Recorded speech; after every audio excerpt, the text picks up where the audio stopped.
राम हरे राम राम राम हरे हरे, हरे कृष्ण कृष्ण कृष्ण हरे हरे, हरे राम राम राम हरे हरे, हरे कृष्ण कृष्ण कृष्ण हरे हरे, हरे रामेति कृष्णेति नाम संकीर्तनं सदा लोकक्षेमाय कुर्वन्तं प्रेमिकं सद्गुरुं भजे, कलये सुन्दराकारं सदैकप्रियदर्शनम् अज्ञाननाशकं देवं सद्गुरुं मुरलीधरं, नामसङ्कीर्तनं यस्य सर्वपापप्रणाशनं प्रणामो दुःखशमनः तन्नमामि हरिं परं।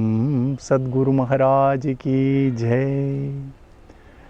With the immense blessings of our beloved Guru Maharaj and our beloved Thakurji, we are enjoying Akhanda Nama Kirtanam during the day, prayer for the start of the day, and a satsang at the end of the day, just for Kripa Smaranam of Bhagavan. As we saw earlier, the main obstacle for us to lead a very divine life filled with devotion is Vismaranam. We tend to forget, and we tend to forget the Kripa of Bhagavan. There are two forces apparently in our heart: the forces of lacuna, the forces of this is not enough, the forces of ambition, aspiration, etc. And then you have the benign force of gratitude, the benign force of remembering Bhagavan's Kripa, benign force of counting the blessings, and of course the benign force of Nama Kirtan, which is the foundation for all those which is positive.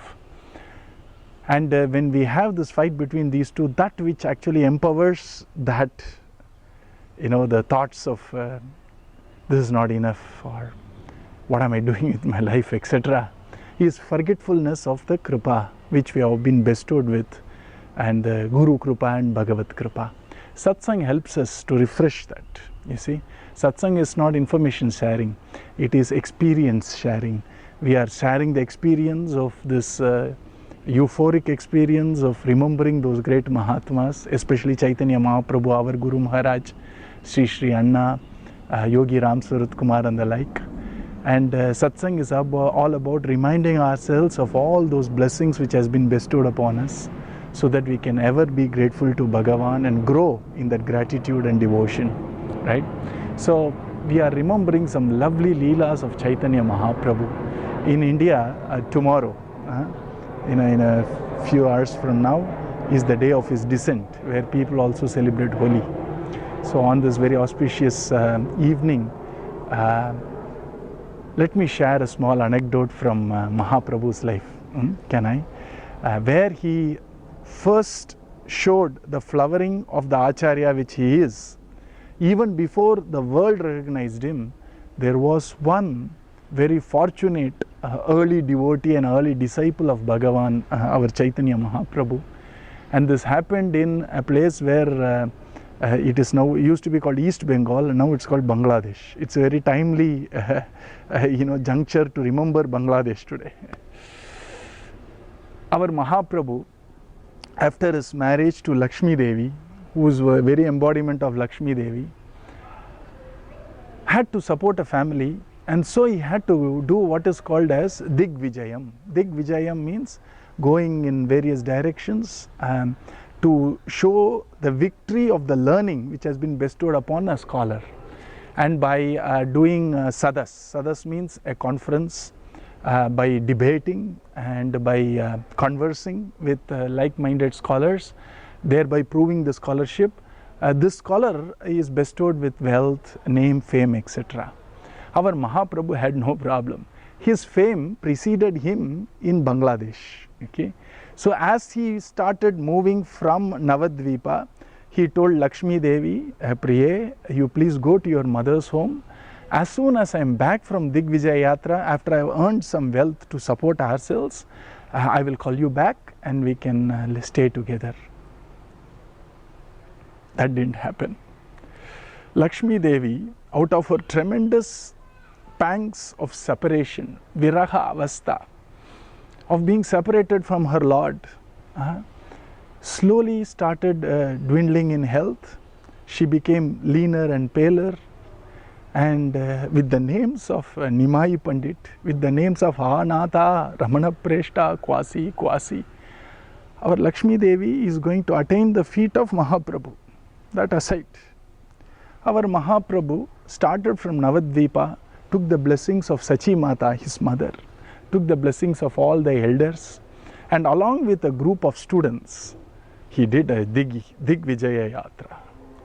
You have to understand one thing, either with Krishna or with Guru or with Mahaprabhu, they know the time and place for everything. The students of Mahaprabhu were concerned, will our Acharya be that sportive and mischievous Pandit during Digvijaya Yatra? And they were all truly awed to see how much Gambhira, majestic our Mahaprabhu became during the Digvijaya Yatra. All the playfulness was gone, because playfulness was a play, which means it was completely under his control. Na? So when he wanted to play, he would play. When he wants to be majestic, he can be majestic. That's our Mahaprabhu. So Mahaprabhu started going village after village after village. It is said in Sanskrit, the one who is a Pandit is Sarvatra Pujyate. When you have Vidya, when you have learning, and when you are a scholar, there are no limitations of space and time for people to recognize and be awed by that scholar, isn't it?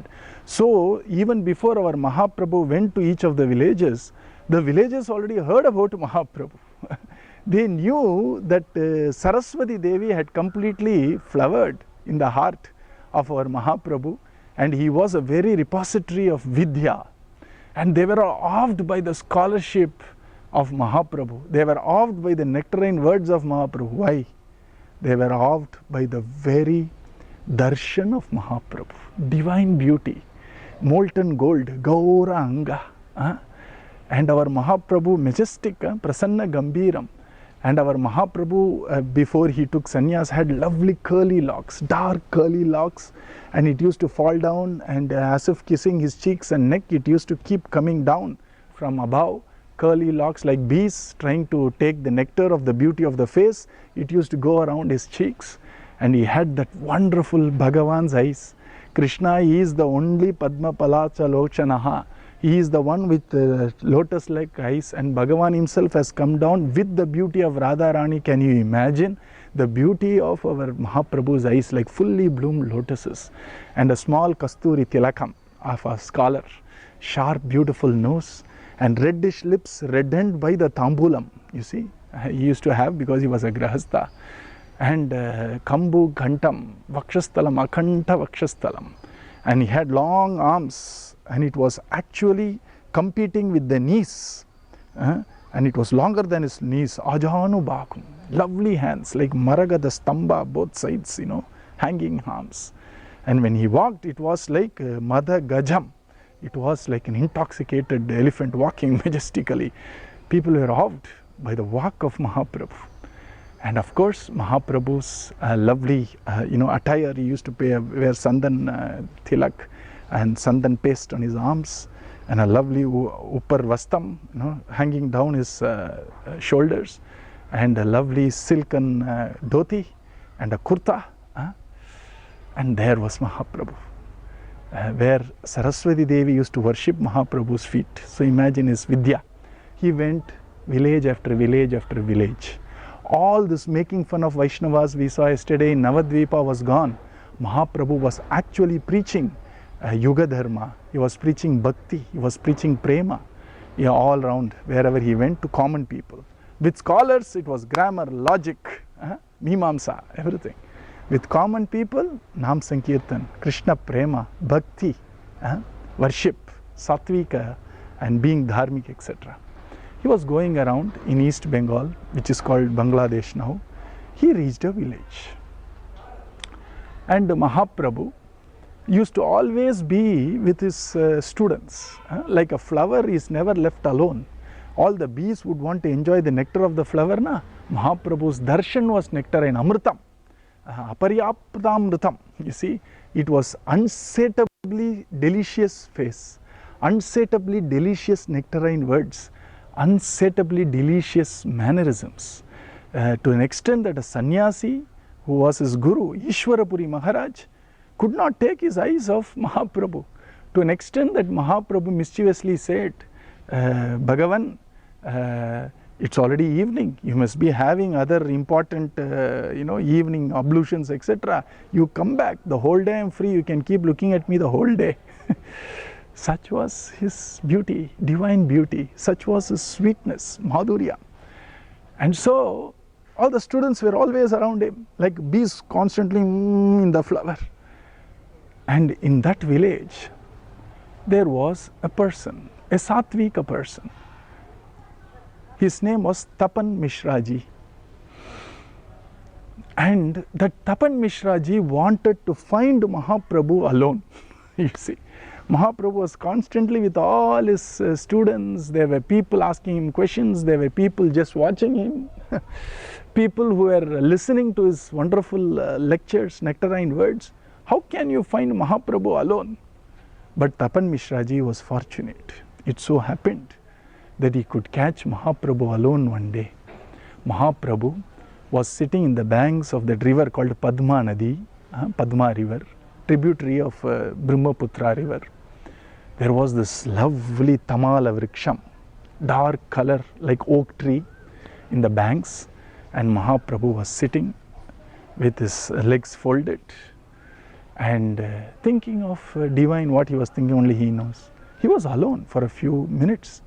Tapan Mishraji came with his hands folded, and Mahaprabhu was very happy to see an elderly person, a little elderly than Mahaprabhu. Mahaprabhu was in his early 20s or late teens, right? So when this Tapan Mishraji came, Mahaprabhu immediately smiled and said, Swagatam Mishraji, Swagatam.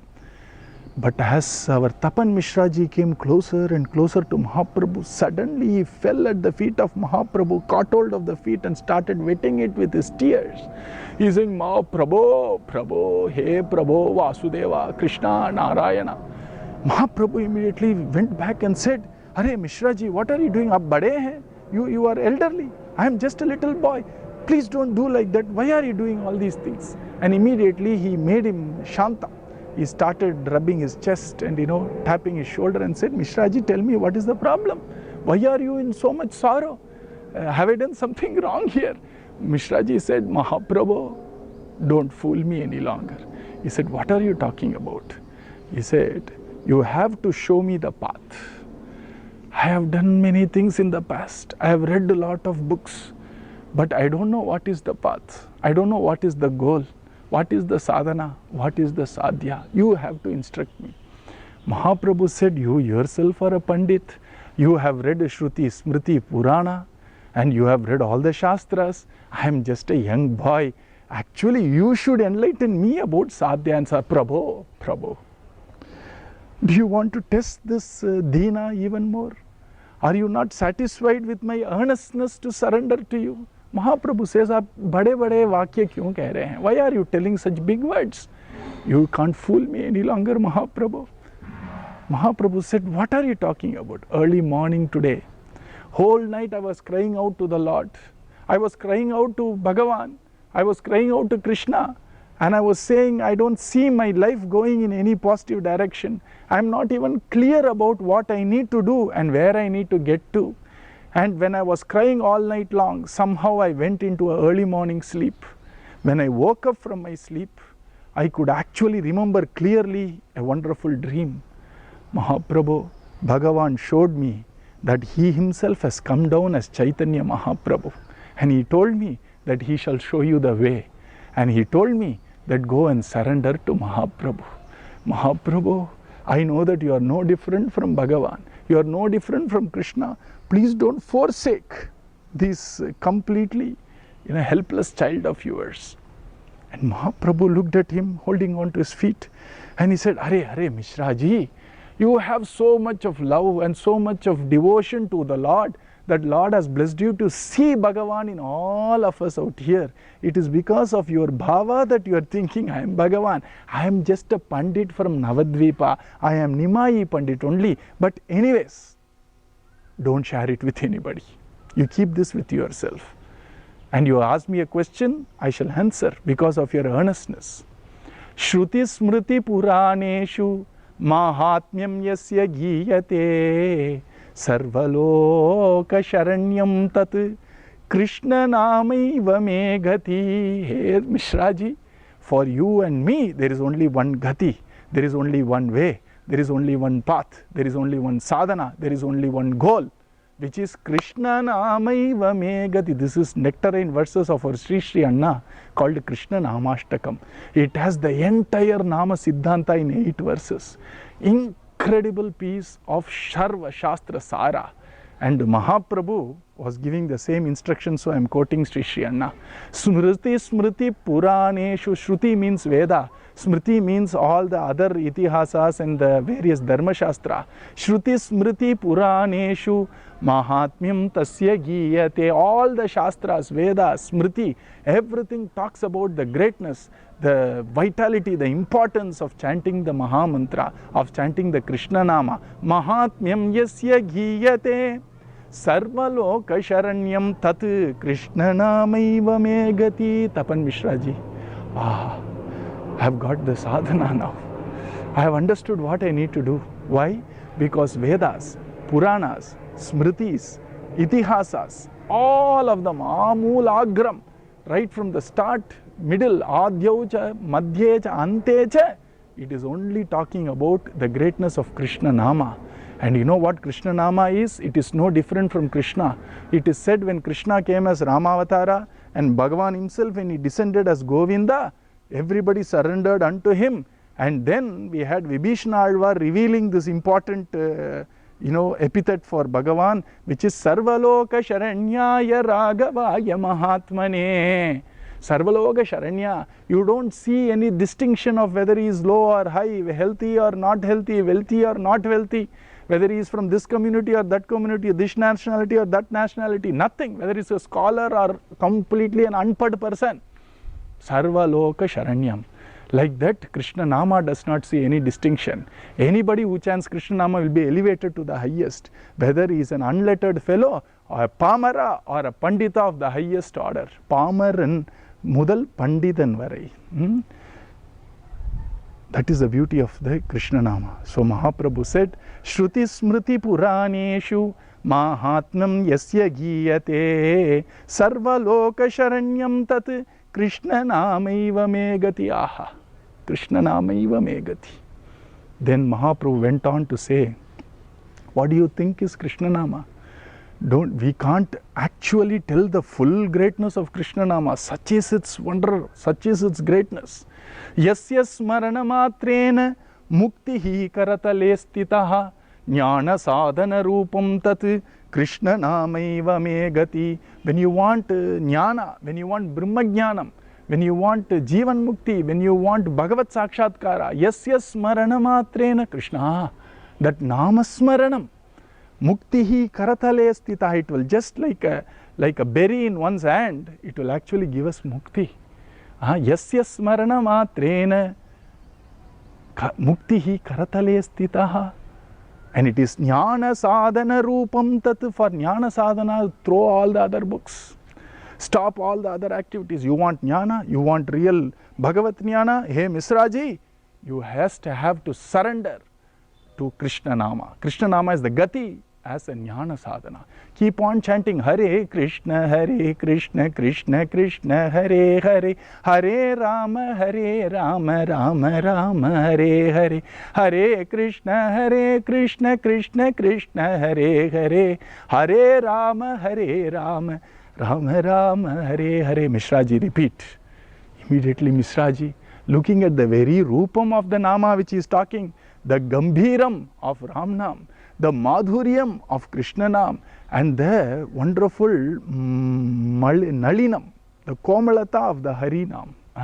All the three in one form. And looking at the form, that form itself is actually giving the divine name. And looking at this wonderful form of divine, the highest form of divine, this Misraji was initiated by divinity, for attaining divinity, by divinity. And what is this? And so immediately he repeated the divine name. Mahaprabhu was so happy.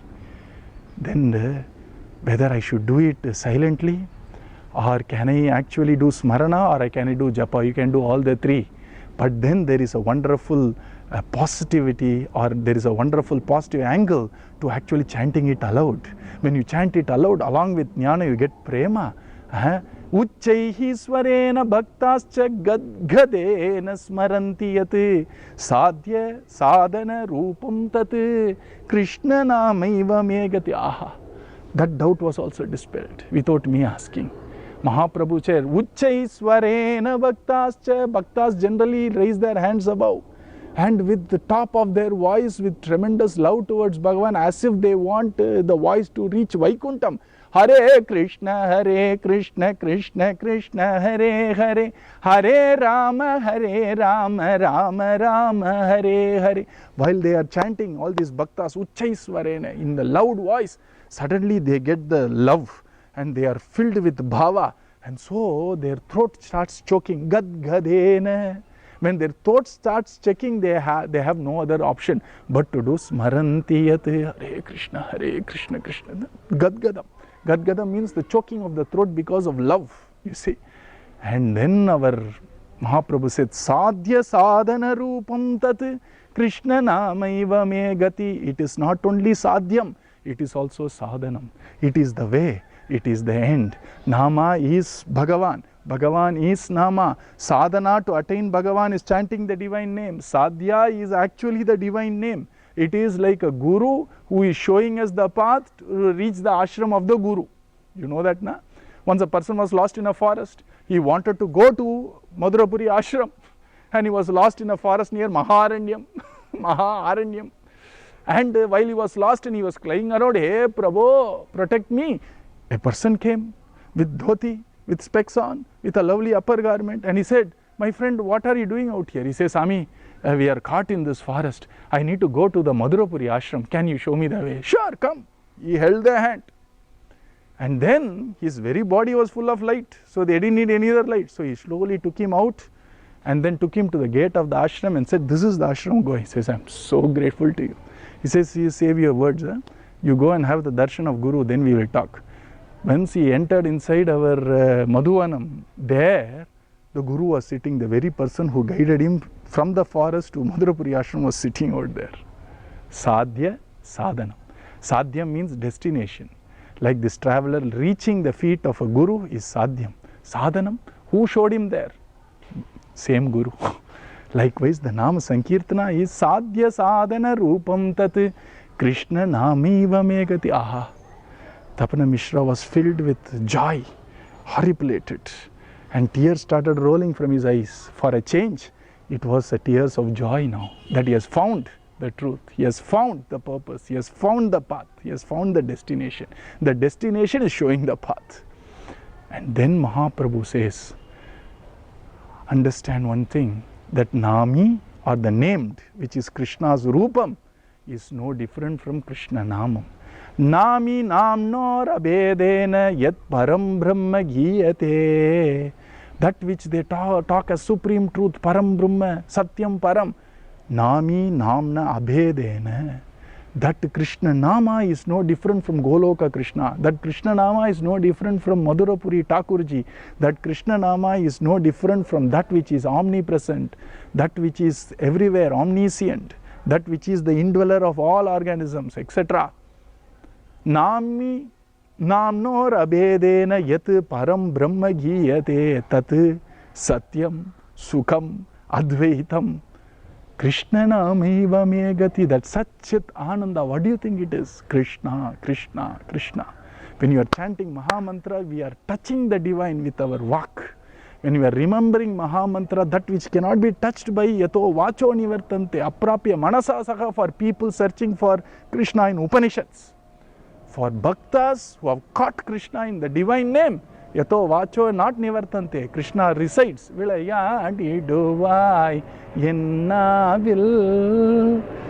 Krishna plays in our tongue when we chant Mahamantra. Krishna takes our heart as his dwelling place when we remember the Mahamantra. Nami namnora bedena yat param brahma giyate tat satyam sukham advaitam. That is the truth, satyam. That is the Ananda, Sukham, and that is the one without second, Anantam, which is Advaitam. That which is Anantam has to be one. There cannot be infinite infinities. All the infinite infinities has to be contained in one big Anantam called infinity. So that is Krishna Nameva Megati. And the moment Tapan Mishraji heard this, he went and embraced gently the lotus feet of Mahaprabhu. And Mahaprabhu took a Guru Bhavam and said, Tapan Mishraji, I hope I have answered all your questions. Now you may go. Now Tapan Mishraji said, now that I have found the truth from your words and from your form, let me not be ever separated from you, Mahaprabhu. Let me come behind you. Let me take care of, how can I take care of you?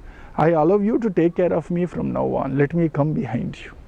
Mahaprabhu said, your bhava is beautiful, but then you have a bigger work for me. You go back home and you shall settle in Kashi, Varanasi. I shall come and stay at your home in the right time.